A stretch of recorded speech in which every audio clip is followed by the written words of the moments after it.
其实马来西亚在非传染疾病里面，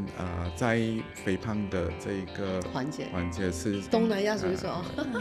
呀，我们的纳西罗马很好吃，真的，我们引以为傲的东西都是。它不是只是单单饮食习惯，当然饮食习惯是占了一个大的部分，然后整个生活习惯跟整个大环境的所影响的一个问题。好，欢迎来收看比比来三忙啊！有没有发现我们今天的这个 setting 呢是有一点点的不一样啊，跟我们平时的比比来三忙呢有点不同。我们多了2位朋友在现场。那首先呢，就是我要先隆重的推荐，不是推荐，我要隆重的介绍我们今天其中一位嘉宾呢，是一个经验非常丰富的公共卫生专业人士，因为他不要我讲专家，还有资深营养师，我们有春婷。嗨，你好。哎，你好。然后当然呢，我们春婷旁边的美女呢是女性企业家代表，也是一个妈妈。然后呢，我觉得你应该也是一个贪吃的人吗？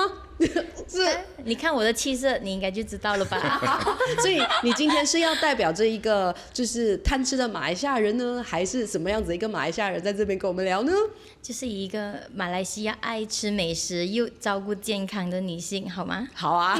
所以我们今天呢，在这边呢会聊的主题有2个，第一个呢就是等一下我们可能会聊的关于马来西亚人的养生的这个知识和观念。可是呢，我知道我们荧光笔的粉丝们呢，有很多人都是非常的在意马来西亚的一些公共卫生方面的一个情况。可是呢，因为我们就是先吃啊，先玩啊，先做这些事情的嘛，然后我们对于很多事情都是等事情发生了才来打算，所以呢，我们会注意到公共卫生通常都是之前 COVID 的时候才有。那可能我们在正式进入公共卫生的讨论之前，我们要请春婷来跟我们分享她的经历，因为她的经历，我在看到她的那一个简历的时候，我就觉得说，哇，太多料可以挖了，你可以好好让大家认识你一下吗？好啊，非常高兴今天来上这个节目，然后跟两位来宾其实你可以不用这样认真的，你可以作为你的真本性。好你叫我春婷我在公共卫生跟营养方面工作了有17年的经验，然后都是在马来西亚做公共卫生的跟马来西亚人民的健康饮食方面的一些活动，然后这几期就是在 COVID 的时候是比较繁忙的一个时段，因为我是在公共卫生里面是负责做传染病的，其他不同的传染病，在之前 COVID 之前都是做传染病的活动。传染病就是说，我们通常会意识到，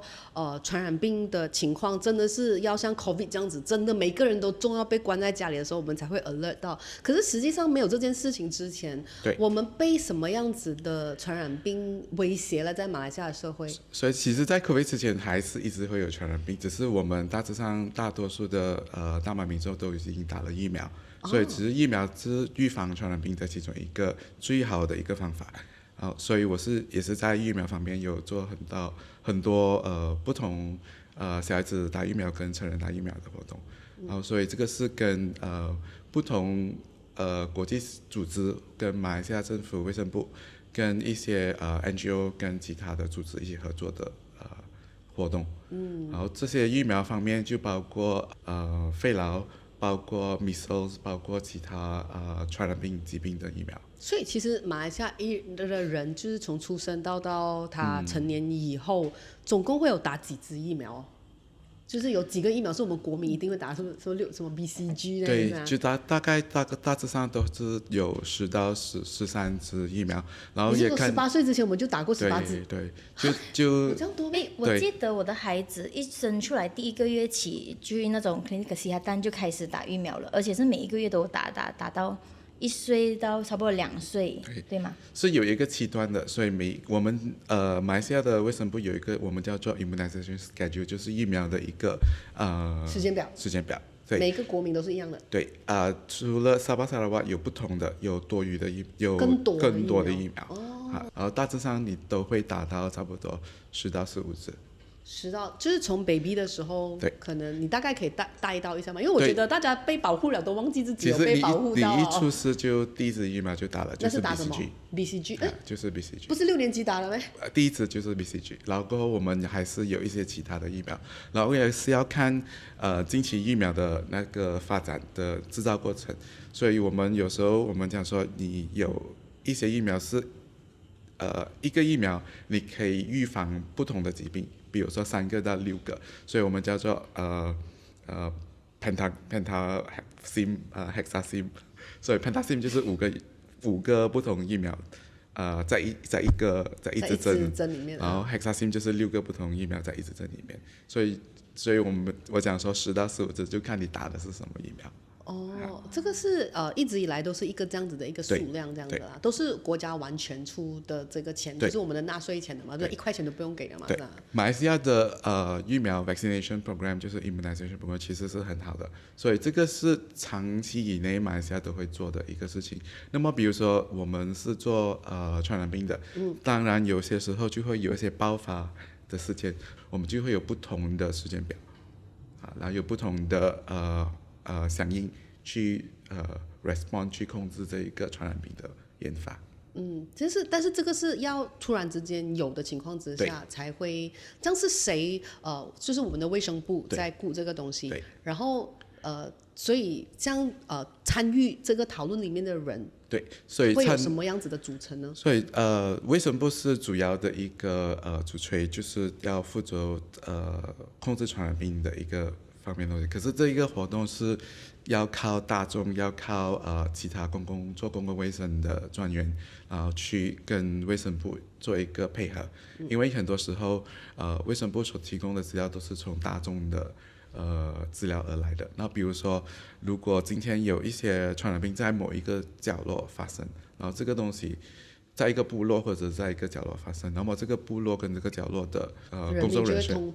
通报，或者是医生会通报，然后要再跟当地的这些部落去做一个配合，然后再做一个控制上的control 的一个预防跟控制的一个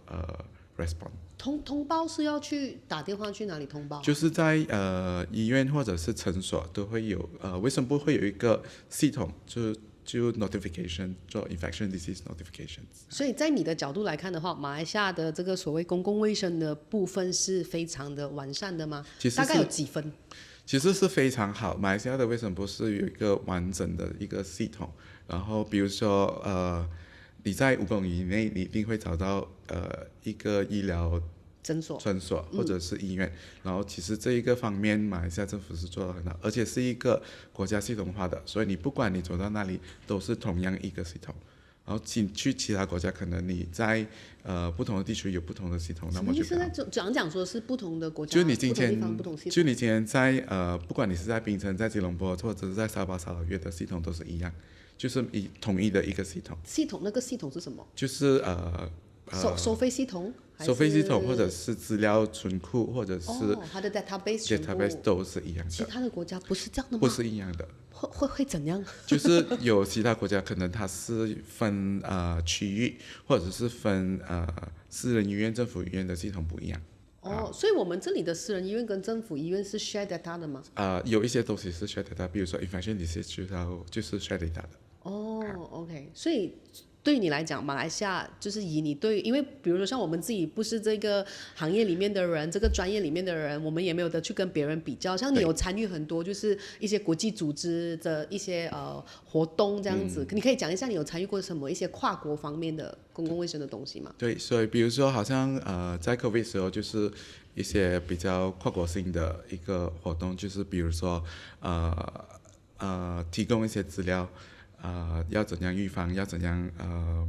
整个 migration 的 process， 整个人民移动的一个 process，就是比如说你会有一些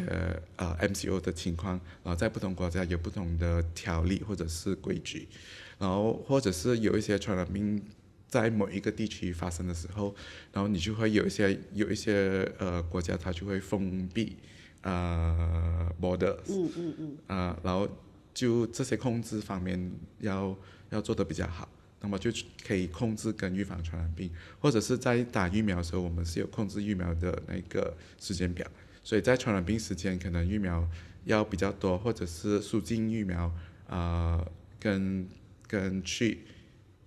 implement 那个 vaccination process 的时候要做得比较好。有什么东西是 OK？它感觉上好像应该也是有这个70-80分这样子左右了的。那还有一块是你觉得，其实如果它可以完善的话，会更好的是什么？我们外面的人不知道。就可能在时间方面，可能你会觉得没有效率。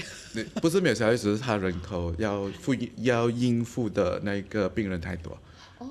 其实这就是一个医护人员要服务的国民的数量，我们现在属于健康吗？还是有一个进步空间，还是会太多了一点。所以只是医务人员不管是医生、护士或者是公共卫生的专员，还是需要比较多一点。就 Clarice 你自己感觉上作为马来西亚人一个妈妈，你有认为吗？你有感受到马来西亚的这个政治不是这个卫生的体制是 OK 的吗？你自己的感受是怎样？如果你问我的话，我是真的是觉得做得很不错，因为我的孩子第一个疫苗也是全部在 Klinik Kesihatan， 我们叫它 KK 的 which means 就是他第1个月开始，他们就是跟着那个 schedule 去打那个疫苗。因为我是一个事业女性嘛，所以其实我会有试过几次，我是忘记去打。而他的 nurse 其实他们真的很尽责，会来 call 我，Puan adik belum ambil itu jab， 他叫我你几时要回去？他们真的会很 aggressive 的去 remind 我，你记得回去打这样。因为之前好像我们这样子，很多时候如果有小病啊，我们都是去私人医院或者是诊所，很少会去到政府。就是因为孩子，我就去了这个 Klinik Kesihatan，which is 他们的整个procedure SOP 到他们会 call 来 remind 我，你记得回去打，而且你不能迟哦。他会很紧张的跟你讲，你已经迟了，你原本这个拜一要来的，现在拜3了，你下个礼拜可以来吗？我再给你一个 special slot， 拜3几点你一定要来，你孩子一定要打了。then 他们还会 check 我的孩子讲，你现在体重有没有有没有达标啊？高度有没有达标？如果没有的话，他会问你，你孩子现在喝多少奶啊？吃什么东西这样子？他们问到的那一个问题全部，我是觉得我as一个妈妈，我觉得蛮 impressive 的。他们真的是以一个很周全的 way 去问来关心妈妈跟孩子的健康。所以当有孩子过后，我真的是觉得我们的这个 KKM 的 part 他们真是做到蛮完善的整个系统。我觉得人家会不会以为我们今天是说 KKM， 后面还是要说不要好，就是 sponsor by KKM 这样子。没有，我们真的只是纯粹的在讨论这，因为其实平时我们真的很难有机会知道说到底政府是怎么去管理管控马来西亚的这个公共卫生部分，因为马来西亚的这一个。我一直都觉得信息很不流通，坦白讲啦，你觉得啦，就是我们国家卫生部的那一些讯息啦，有没有确切的去到每一个国民的那一边？比如说他们有的时候他做了什么啊，或者有一些宣导啊，或者一些意识的一些like PSA 的广告等等啊，我个人的感受是常常觉得说好像没有来到。你平时可能会看到，可能就在骨痛热症或者 dengue 就看到很多这种，就看其实，在公共卫生里面，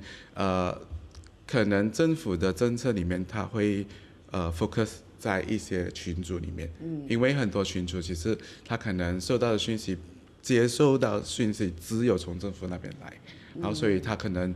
也是可能人手不足的方面，然后所以他就只是 focus 在一些群组方面。群组，你的意思是说族群吗？就是说可能马来人这样子，或者就是马来语在经济方面的群组，就是会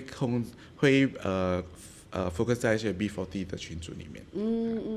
所以你自己都会觉得说，会不会在讯息的传播的部分，可能是还不是做到很，可能可以怎么样子做到更好？这当然这方面可能会比较要有进步的空间，因为我们很复杂，我们很多语言，很多不同的人，大家接收讯息的方式都不同，这个是我们跟其他国家比起来一个比较大的挑战吗？对，比较复杂一点的挑战，因为不同的语言有带出不同的讯息，而且你不同语言的阶层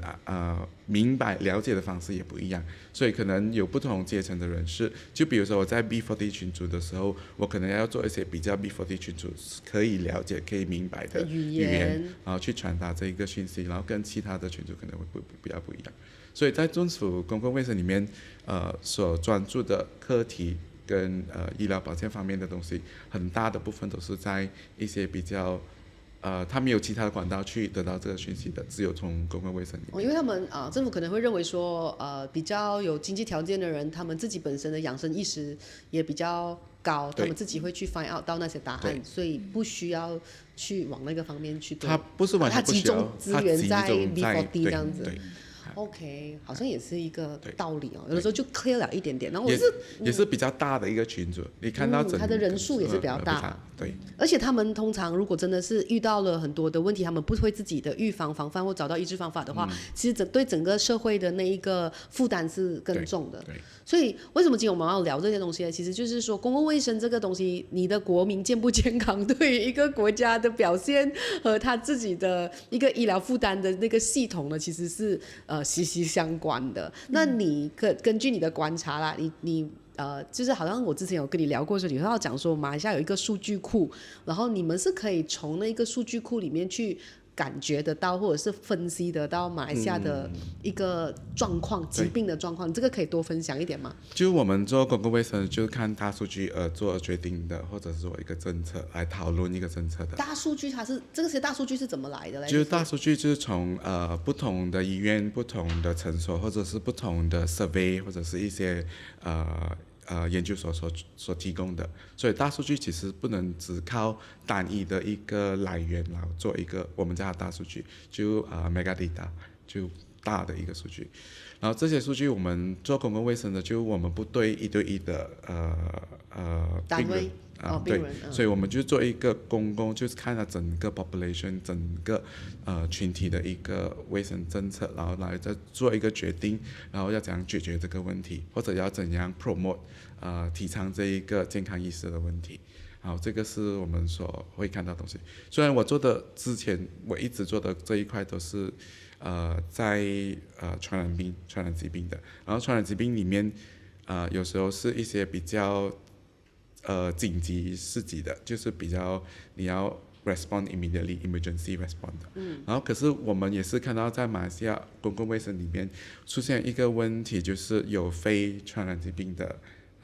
威胁就是非传染疾病的非威胁啊。就比如说在你会看到大数据里面会看到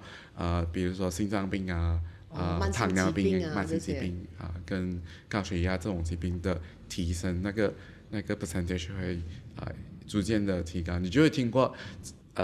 马来西亚人口就是3人里面有1人是肥胖的，对吗？这种情况会出现。然后这个趋势，如果我们看大数据或者是一个 trend 来讲说，它就是有一个上升的一个趋势，就是那个上升的趋势的那个幅度是一点，它还是一个比较它不是一个 drastic 的，就是我们看传染病的时候，它其实会有幅度会很跳跃很大，这样子。然后慢性非传染病，然后它就是一个比较慢的，所以今天可能你看到3个人里面有1个是肥胖的，然后你可能在5年之内你就看到2个。3个里面是2个的。如果我们没有做任何的响应，如果我们没有做任何的response， 那么这马来西亚的公民意识跟健康问题这些问题就会逐渐上升。好，那你们现在已经看到了慢性疾病就是逐渐上升，这样通常政府会怎么做，可以尝试去改变这个现状呢？好，就比如说他会做你可能有听过 Suku Separuh， 这个是营养系里面所做的，就是我们这种慢性疾病都是从营养，从你的嘴巴入口的预防先的，所以 Suku Separuh 就是1/4、1/4一半，然后这个是从马来西亚营养部里面所引发的一个活动，就是要你怎样吃的均衡的一个方面。你想说上次好像有提到一个原住民的一个 case 啊？对那个 case 可以说一下吗？所以好，比如说可能之前我在很多年前在卫生部里面时候有参与过这次活动，就是我们发现到原住民有一个情况，就是它叫做大金包，就是 goiter 的问题。哪一区的原住民哦？在沙巴沙劳越的一个原住民，然后这个原住民会有大金包的问题，是因为他没有吃到海鲜，就是海鲜里面会有一个营养元素叫做碘，就是 iodine， 然后在这个方面就是他没有接触过海产的食物，所以他就不会有这个碘，然后他就会有引发了这个情况。然后在马来西亚卫生部政策里面，然后怎样解决问题，就不可能他找一个鱼海鲜给他，然后这个是不能治根的一个问题，所以在马来西亚卫生部里面你就会发现到今天你买的盐里面就是有 iodine，你是说他们买的盐还是全部国民买的盐？国民买的盐都会有，我们全国买的盐都会有。然后或者那时候也是有做了一个，就是在那个 water pipe 里面也是有放一个 iodine fortification on iodine 的，就是放碘进去。然后所以你当国民有这一个就是受影响的群组会有得到这一个补助过后，它就会减少或者是完全的减低它对大型炮或者是怪德的引发。所以就是一个政府介入去尝试逆转这一个情况的一个方法，可是其实我们国民一般上是不太知道这个东西的。这样你自己作为一个就是资深的营养师，然后你也是除了是有参与政府的单位也好，或者是非政府组织也好，还有一些跨国的组织也好的这一些跟公共卫生有关的这一些活动啦，那你自己觉得马来西亚人现在这样多人听我们聊天，你觉得我们马来西亚人的这个健康观念是怎么样？尤其是有什么东西是要注意哦平常没有人跟你讲我们现在来告诉你，其实我们确实面对着某一个什么样子的威胁。其实可能马来西亚整个健康的意识还是其实处于没有到一个很高的level， 就是他可能听过然后忘了因为事情没有切到自己的肉，我们就会比较没有什么感觉这样子。除非你可能自己就是亲身经历过一些健康上的问题，或者是你家人跟朋友有接触过一些健康上的问题，那么这个警惕率可能会比较高，你对于健康的那个警惕可能比较高。在预防方面，可能我们在公共卫生部分还要做很大的一个功夫，去提醒大众要怎样提升大众的健康意识。然后这个东西其实你可能可以在教育方面，可能在跟一些不同的组织合作，再提高一些活动。然后这个东西可能要从小就开始。所以我们还是认为从小孩子去给他认识这一个灌输正确的观念，对健康对饮食有一个正确的观念，那么你长大过后可能对健康对饮食方面有更不一样的一个意识。所以你现在看我们马来西亚人的饮食就是这么 happy， 然后每天都吃的非常的重口味啦，好甜好咸好开心这样子。那我们是不是也在这方面的疾病也是受到很大的就是威胁的？会比起其他国家的人是更严重吗？还是其实还好啦，整个东南亚都是这样，泰国嘛是这样之类的。其实马来西亚在非传染疾病里面在肥胖的这一个环节是可能在数一数二。全世界吗？全东南亚数一数呀，我们的纳西罗马很好吃，真的，我们引以为傲的东西都是，所以是因为我们的饮食的习惯导致。它不是只是单单饮食习惯，当然饮食习惯是占了一个大的部分，然后整个生活习惯跟整个大环境的所影响的一个问题。所以比如说就是美食是其中一个，那么可能马来西亚人有一个怕热然后或者是一个习惯，你可能一个5分钟的走路的路程，你也是驾车出去做这个活动。那么在这个方面可能在整个大环境里面，我们还是要做一个比较大的进步空间。这个东西真的是很深远大家可以看看我们之前做过的这2支影片其中一支呢就是为什么你总是会开车出去，它绝对是跟我们的城市的规划有关系。然后我们里面也是有举了新加坡的例子，就是说新加坡政府他们在规划着他们的这个组屋的时候，它一定是一整套让你走路可以走得到，而不是像我们马来西亚，我们可能要开车去到一个地方才可以买东西，然后养成了我们怕热的习惯。其实说不定像新加坡人这样走着就习惯了呢。然后新加坡的政府也会介入他们在钠或者是一些糖分的一些摄取量等等这样子。其实这个东西就是人民的意识要提高，然后政府的政策实施下来，大家又在互相配合，它才有可能可以有一个比较好的这个进展可是我在想说，可是马来西亚人好像真的是事情不切到自己就不会有感觉像 Clarice 这样子也是，我看你以前应该也是一个快快乐乐的吃货吧？你现在还是吗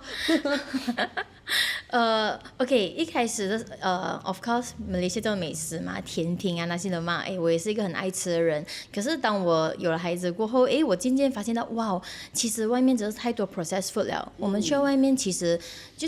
算是小孩子啊，你看那种去 supermarket 里面 grocery， 写啊全部 no sugar， 其实过后你看回去它的 label， 哇，糖分都很高或者是 gluten free， 可是你看回后面，哇，里面全部都是那种 process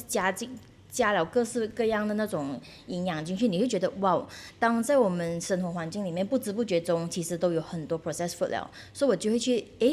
慢慢意识到，原来在我们的正常饮食中，我们其实真的是要特别注意，因为你会不知不觉中被那一些很多 marketing words 都蒙骗了，吃了很多 processed food。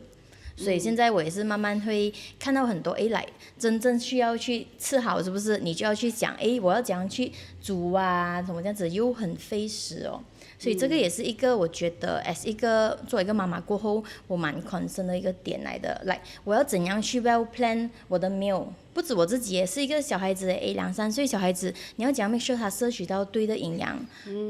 妈妈也会有一种非常大的一个压力，这样子，就是说如果我给他吃到不对的东西，那他不健康，以后就是我的责任。妈妈们很多都会有这种自己绑架自己的一个感觉，我觉得是一个责任感啊。所以你是因为这个样子，所以才开始做这方面的创业吗？对，因为就是当我 slowly 去了解这一个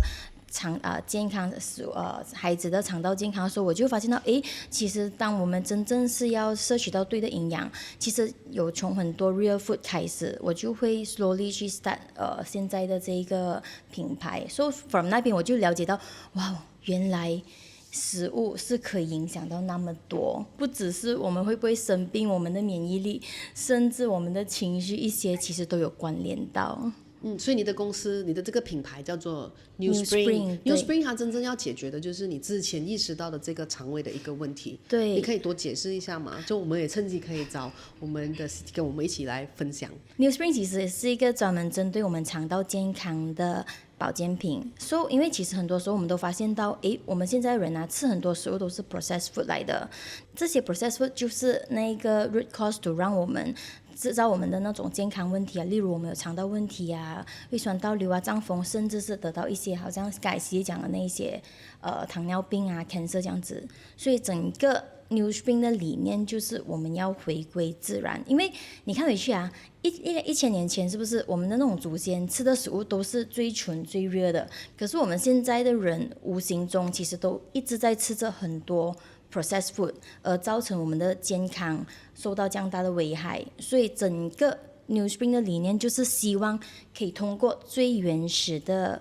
食物成分来养好我们的肠胃，让我们有一个健康的生活。所以这个产品是一个很新的产品吗？我觉得这一个about 肠胃菌的产品它不行，其实在外国其实他们已经很多人在畅想着这一个肠道菌的这一个东西，可是我觉得在东南亚这一边其实比较少人有这一个 awareness， 因为其实如果你看回去 Netflix， 其实它 recently 它有一个show 一个 documentary 叫做The Secret of Your Gut， 其实它里面有讲到很多，哇，其实肠道菌是可以影响到一个人的身体健康，影响到情绪、免疫系统这样子。可是，在这一边其实没有，我们这边太多美食了，每一个人一醒来就是我要吃什么面啊、炒粿条啊、拿西冷嘛这样子，没有这一种要吃好、吃健康、吃 real food 的这种 mindset。所以就是因为有了孩子过后，我就慢慢去挖深这一块，才发现到哇，其实吃到对的营养、对的食物给我们的身体，其实它给我们的 impact 是这样大的。老人家每次都讲要吃健康一点啊，要不然会生病啊。其实它就是一个很 general， 可是其实原来它真的是这个，对，它就是回归到最原始的点，从食物的根源来解决我们的身体的健康问题跟肠道问题。全婷可以多讲一下那一个关于肠道菌的这个东西嘛？因为我觉得很多人都会想要说，我就是要吃益生菌，我要吃什么菌？然后可是对于肠道菌，大家或者是肠道菌丛这个词，大家可能的认识还不是很多，是吧？你可以让大家了解这个东西的影响力。可以，所以肠道菌或者是 microbiome， 所以其实它不是一个新的东西。刚才你有问到它是不是一个新的东西，它可能是一个比较新的概念，它其实是一个旧的东西，我们与生俱来一出世过后就会有的一个东西。对。那么其实我们对它的了解不深，之前的对它的了解不深，就可能你刚才所提到的有听过，就是这种 prebiotic 啊 probiotic 这个词汇，那么 microbiome 或者是肠道菌这个是一个新的一个 concept，那么会比较完全、比较完善的一个去了解我们的肚子，我们的这个消化系统，我们的营养其实跟它有很大的息息相连的一个关联哈。所以你可不可以提一两个或者两三个 facts 是关于肠道菌我们并不知道的？就比如说可能你讲说刚才 Clarice 有提到 ，the gut-brain axis。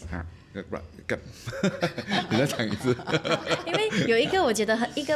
蛮被放大的一个 terms， 就在那个 Netflix 的 documentary 里面，它有讲 gut-brain axis， 就是原来我们的肠道是我们的第二个大脑，它可以影响到，不只是它会让我们来消化我们的食物，可是它还有更加多的一个function。就其实肠道菌来讲说，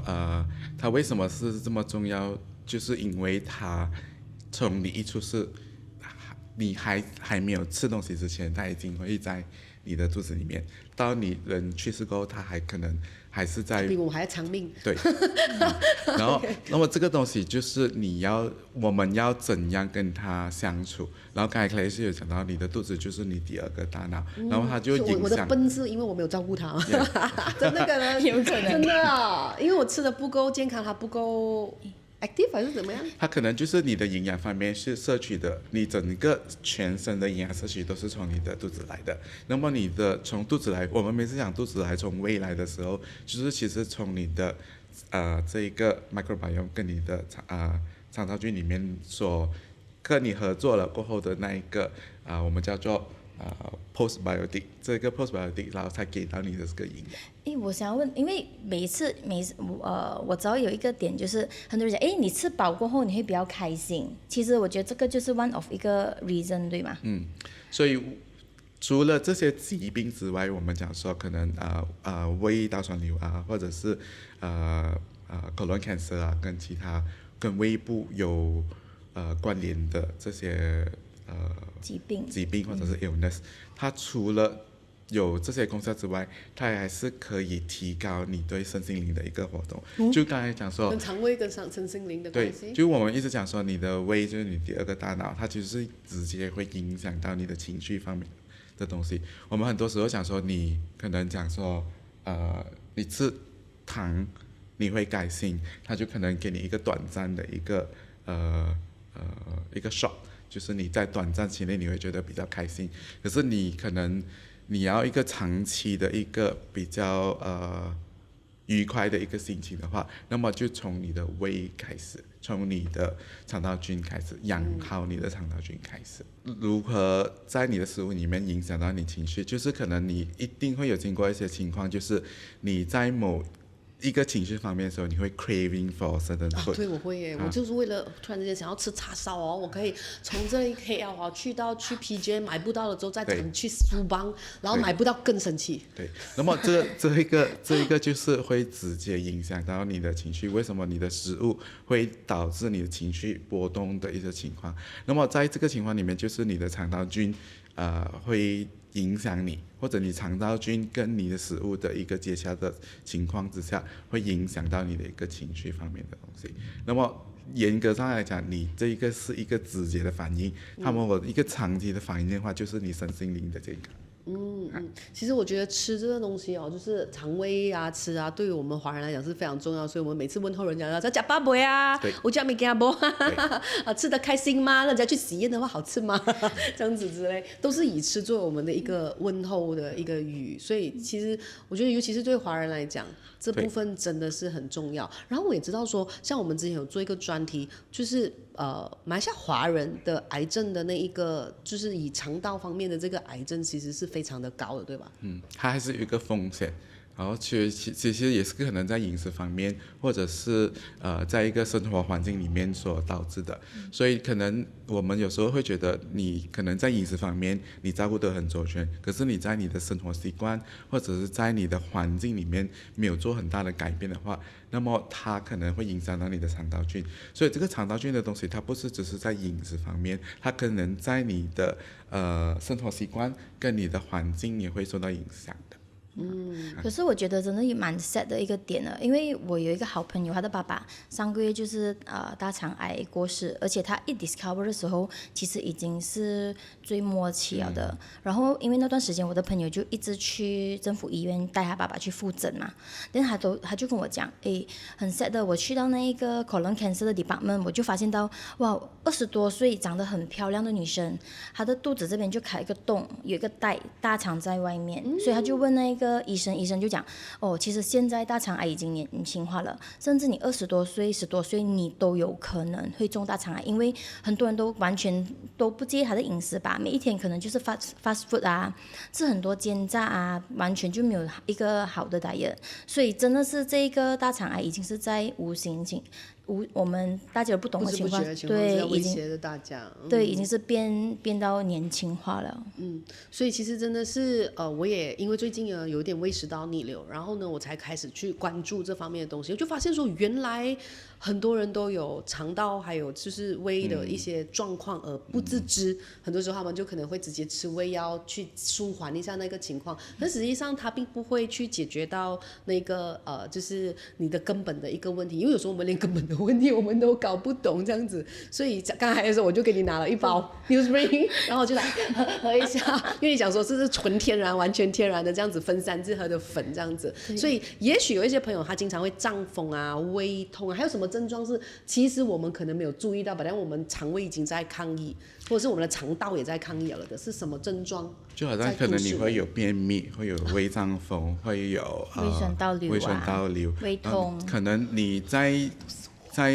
情绪方面可能有很大的波动，那么可能就是在你食物方面吃的没有这么好，或者在你生活习惯，刚才我们提到生活习惯嘛，就刚才克莱斯有讲到，最近年轻人的生活方式都是比较繁忙，那么饮食不均匀，或者是饮食时间不一定，就是你可能忙了过头就忘了吃，或者是在不定时吃早餐、午餐或者是晚餐，那么在这个整个环境之下，你都会影响到你的肠道菌的。而且还有一个就是我在那个 documentary 那边有发现到，其实肠道菌它不只是影响这一些肠胃问题，其实还有肥胖问题。因为在那个 Netflix documentary 里面，他举例了一个蛮好的一个实验，就是他讲他们去找一个双胞胎，一个是肥胖的，一个是瘦的，所以他就把这个双胞胎里的肠道菌放进去2个白老鼠里面，所以这2个白老鼠其实他们都生活在同样的环境，吃同样的食物，然后当那个白老鼠，我把那个肥的那一个双胞胎的肠道菌放进去那一白老鼠里面，另外一个放瘦的，在同样的情况下，那一个放肥的双胞胎的肠道菌的白老鼠，其实它变肥了。所以这一个 experiment 其实大家都蛮震惊的，所以其实很多时候有一些人可能他减肥减不到，其实不是他自己的情况，就是你一直解释我都不能肥，是因为可能你的身体里面的那个 control 你瘦的肠道菌，其实它不 active， 或者是它甚至还没有，让你一直肥胖的问题解决不了。所以其实可能 apply to 其他的情况，就是可能你是一个比较容易有肠胃问题的，是因为可能你长期的饮食习惯下，你吃太多 processed food， 造成了让你健康或者是让你瘦下来，让你养好胃的那个肠道菌不活跃，所以你就有胃痛问题了。所以这一些其实都是从我们的饮食那一边引起的。所以很多人你就是一直去减肥，我去很刻意的去不要吃这些东西，可是其实你的身体根本就不 react 到这一些，你肠道菌根本就不 ready 啊，所以其实要养生，要讲健康，其实要从养胃开始。所以这样怎么办？我们可以怎么做？大部分的人可能对肠道菌还是不是很大的一个不太认识。然后其实我们身体里面有38个 trillion 的肠道菌，然后有不是全部都是单一的肠道菌，有不同类型的肠道菌。那么不同的 microbiome 或者肠道菌，它就有需要不同的食物。所以为什么在公共卫生里面，在营养学里面，我们都是要建议你要吃多种不同类型的食物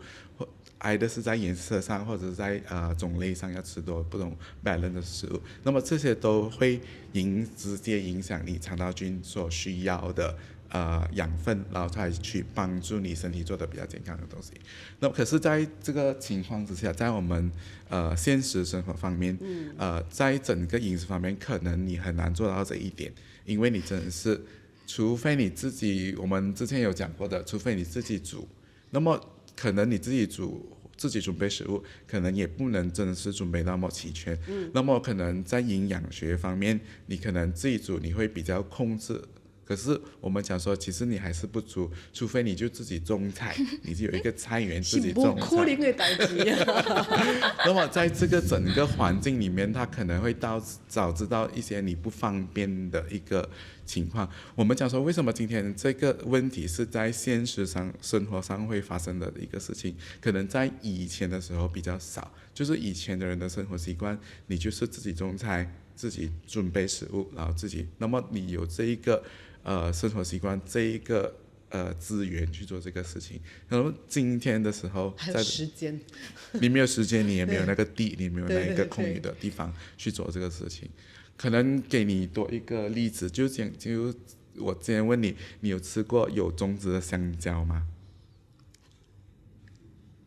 好像也有很久好了，像很久以前，所以这个东西可能你问一个年轻人来讲说，你跟他讲说你有吃过有种子的香蕉，他就觉得很奇怪的，有因为种子的咩？